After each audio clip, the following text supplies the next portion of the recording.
ሰላም ጤና ይስጥልኝ ውድ የቻናላችን ቤተሰብ ተከታታዮቻችን እንኳን ወደ ቻናላችን በሰላም መጣችሁ። ዛሬ በዝውውር ገበያው ላይ እሳታማ መረጃዎች የሚወጡበት ታላቅ ቀን ነው።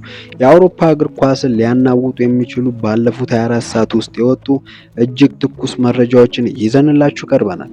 የማይክል አርቴታ አርሰናል ከ150 ሚሊዮን ዩሮ በላይ የሚገመት ዋጋ የወጣለትን የዓለም ዋንጫን ኮከብ ለማስፈረም የመጨረሻውን የገንዘብ ማቅረቢያ እያዘጋጀ ነው። በሌላ በኩል ደግሞ በማይክል ካሪክ የሚመራው ማንቸስተር ዩናይትድ ቤት በሕክምና ምርመራ ምክንያት ሙሉ በሙሉ የፈረሰ ድንገተኛ ዝውውርና በታዋቂው ጋዜጠኛ ዴቪድ ኦርንስታይን የተረጋገጠ አዲስ የሽምቅ ውል ተገኝቷል።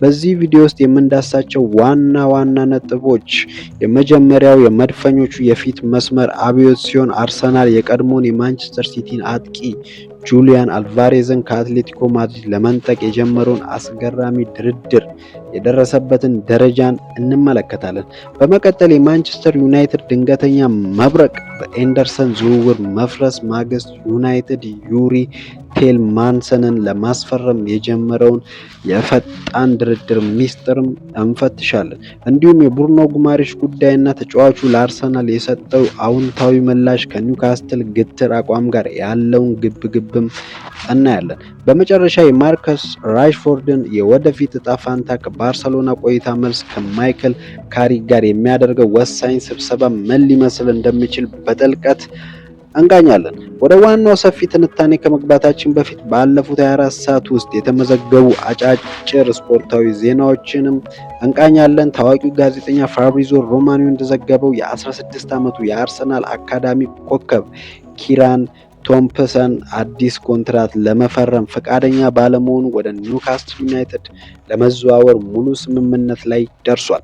በሌላ በኩል ማንቸስተር ዩናይትድ ከኮሎምቢያው ፎርታሌዛ ክለብ ጋር ቀደም ብሎ የተስማማበት የ18 ዓመቱ ተከላካይ ክሪስቲያን ሄሮዝኮ ዛሬ ህጋዊ እድሜ ስለሞላው በይፋ በኦልትራፎርድ ተመዝግቧል።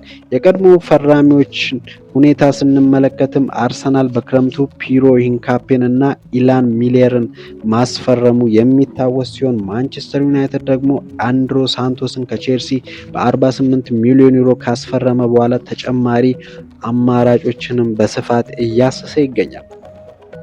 አሁን ቀጥታ ወደ አርሰናል ሰፊ የዝውውር ትንታኔ ስንገባ አርሰናል የፊት መስመር ግብ አስቆጣሪ ችግሩን በዘላቂነት ለመፍታት አይኑን አትሌቲኮ ማድሪድ ላይ ጥሏል።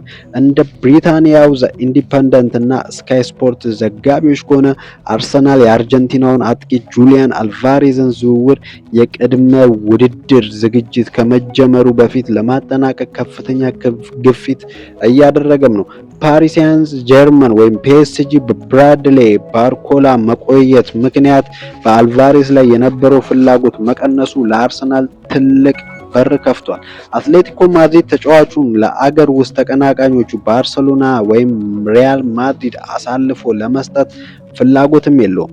ተጫዋቹ ራሱ ወደ ፕሪሚየር ሊግ የመመለስ ፍላጎት እንዳለው ቢገልጽም አትሌቲኮ ማድሪድ ከ150 ሚሊዮን ዩሮ በላይ የሚጠይቅ በመሆኑ የገንዘብ ድርድሩ እጅግ ፈታኝ እንደሚሆንም ይጠበቃል። ማይክል አርቴታ ተጫዋቹን የቡድኑ የፊት መስመር ዋነኛ ምሰሶ ለማድረግ አልሟል።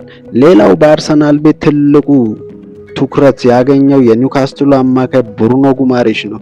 ዴቪድ ኦርንስታይን እንደዘገበው አርሰናል ከተጫዋቹ ጋር በግል ጥቅማ ጥቅሞች ላይ ሙሉ ስምምነት ላይ ደርሷል። የብሩኖ ጉማሬሽ ወደ ኤሚሬትስ በመምጣት ከዲክላን ራይስ ጎን የመጫወትና በማይክል አርቴታ ስር የመሰልጠን ከፍተኛ ፍላጎት አለው።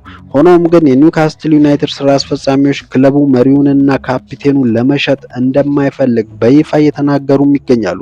አርሰናል በመጀመሪያ ያቀረበው የ60 ሚሊዮን ፓውንድ ሂሳብ ውድቅ የተደረገ ሲሆን ኒውካስትል እስከ 90 ሚሊዮን ፓውንድ የሚጠጋ ገንዘብ እንደሚፈልግ ተጠቁሟል። ድርድሩ በ65 ሚሊዮን እና በ90 ሚሊዮን ፓውንድ መካከል ባለው የገንዘብ መጠን ላይ ያጠነጥናል ተብሎ ይታመናል። አርሰናል አዳዲስ ተጫዋቾችን ከማስፈረሙ በፊት የፋይናንስ ሚዛኑን ለመጠበቅ አንዳንድ ተጫዋቾችን ለመሸጥ እየተገደደም ሲሆን በገበያው ላይ ያሉ ተጫዋቾች ግምት እንደሚያሳየው ጋብሪኤል ማርቲኔሊ ከ40 እስከ 50 ሚሊዮን፣ ሊያንድሮ ትሮሳርድ በ20 ሚሊዮን ለቱርኩ ክለብ ተሽጧል። ጋብሪኤል ጄሱስ ከ10 እስከ 15 ሚሊዮን እንዲሁም ፋቢዮ ቬራ ከ10 እስከ 15 ሚሊዮን ፓውንድ ያወጣሉ ተብሎም ይጠበቃል። በመቀጠል ደግሞ ወደ ማንቸስተር ዩናይትድ እሳታማ የዝውውር እንቅስቃሴዎች ስናልፍ የአትላንታ ብራዚላዊ አማካይ ኤንደርሰን ወደ ኦልትራፎርድ ለማምራት በ45 ሚሊዮን ዩሮ ሙሉ ስምምነት ላይ ደርሶ የነበረ ቢሆንም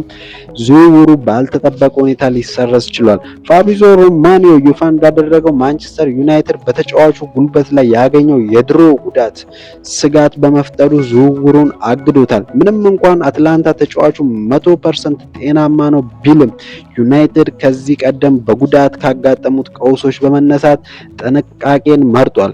ኤንደርሰን በአሁኑ ወቅት እንግሊዝን ለቆ ወደ እረፍት ያመራ ቢሆንም ክለቡ የተወሰኑ የውል ስምምነቶችን በማሻሻል በድጋሚ ለመደራደር በሩን ክፍት ማድረጉን ማንቸስተር ኢቭኒንግ ኒውስ ዘግቧል። የኤንደርሰን ዝውውር መስተጓጎልን ተከትሎ ኢኒዮስ እና አሰልጣኝ ማይክል ካሪክ በፍጥነት ወደ ሌላ አማራጭ ፊታቸውንም አዙረዋል። የአትሌቲኮ ጋዜጠኛው ዴቪድ ኦርንስታይን እንደገለጸው ማንቸስተር ዩናይትድ የአስቶን ቪላውን አማካይ ዩሪ ቲልማንስን ለማስፈረም በከፍተኛ ፍጥነት የላቀ ድርድር ውስጥም ገብቷል። ቤልጂየማዊ አማካይ ከአገሩ የዓለም ዋንጫ ስንብት በኋላ ወደ ኦልትራፎርድ ለመዘዋወር ፍላጎት አሳይቷል። ቴልማንስ በፕሪሚየር ሊጉ ያለው የረጅም ጊዜ ልምድ፣ የኳስ ቁጥጥርና የፈጠራ ብቃት የካስሜሮን መልቀቅ ተከትሎ የተፈጠረውን ክፍተት ይደፍናል ተብሎም ይታመናል። ዝውውሩ በ35 ሚሊዮን ፓውንድ አካባቢ ሊጠናቀቅ እንደሚችልም ፍንጮች አሉ። በሌላ በኩል የማርከስ ራሽፎርድን የወደፊት ቆይታ አሁንም አጠራጣሪ ነው። ከባርሴሎና እና ከአስቶን ቪላ የውሰት ቆይታ በኋላ ወደ ቡድኑ የተመለሰው ራሽፎርድ የዓለም ዋንጫው ሲጠናቀቅ ከአሰልጣኝ ማይክ ካሪክ ጋር ቀጥታ ውይይት ያደርጋል። ዩናይትድ ተጫዋቹን በ40 ሚሊዮን ፓውንድ በቋሚነት ለመሸጥ ፍላጎት አለው። በተጨማሪም ሰር ጂም ራትክሊፍ የባየር ሞኒኮ አጥቂ ሃሪ ኬንን ወደ ኦልትራፎርድ ለማምጣት ከፍተኛ ፍላጎት አላቸው። ይህ ዝውውር በሰር አሌክስ ፈርጉሰን ዘመን የሮበርት ቫን ፐርሲን ዝውውር ሊደግም የሚችል የቫን ፐርሲ ቅጽበት ወይም ቫን ፐርሲ ሞመንት ተብሎም ተገልጿል። ሆኖም ባየር ሞኒክ ከኬን ጋር ያለውን ውል ለማደስ እየሰራ በመሆኑ ዝውውሩ እጅግ ከባድ ነው። የተከበራችሁ የስፖርት ቤተሰቦች የዘንድሮ የክረምት ዝውውር ሁለቱንም ክለቦች ወደ አዲስ ምዕራፍ የሚያሸጋግር ይመስላል። አርሰናል ጁሊያን አልቫሬዝ እና ብሩኖ ጉማሬሽን ካስፈረመ የሊጉን ዋንጫ ለመውሰድ ያለው እድል በከፍተኛ ደረጃም ይጨምራል። በሌላ በኩል ማንቸስተር ዩናይትድ የኤንደርሰንን ጉዳይ አቁሞ ወደ ዩሪ ቲልማንስ መዞሩ በዝውውር ገበያው ላይ ያላቸውን ብስለትም ያሳያል። ታዲያ እናንተስ ምን ታስባላችሁ? በአርሰናል በኩል ጁሊያን አልቫሬስ ወይስ ብሩኖ ጉማሬሽ ለቡድኑ ይበልጥ አስፈላጊ ነው? በማንቸስተር ዩናይትድ በኩል የኤንደርሰን ዝውውር መፍረሱ ትክክል ነው ወይስ ዩሪ ቲልማንስን የተሻለ አማራጭ ይሆናል? ሀሳባችሁን በኮሜንት መስጫው ላይ አጋሩን። ቪዲዮን ላይክ እና ቻናላችንን ሰብስክራይብ ማድረግ እንዳትረሱ። በቀጣይ ቪዲዮ እስከምንገናኝ ቻው።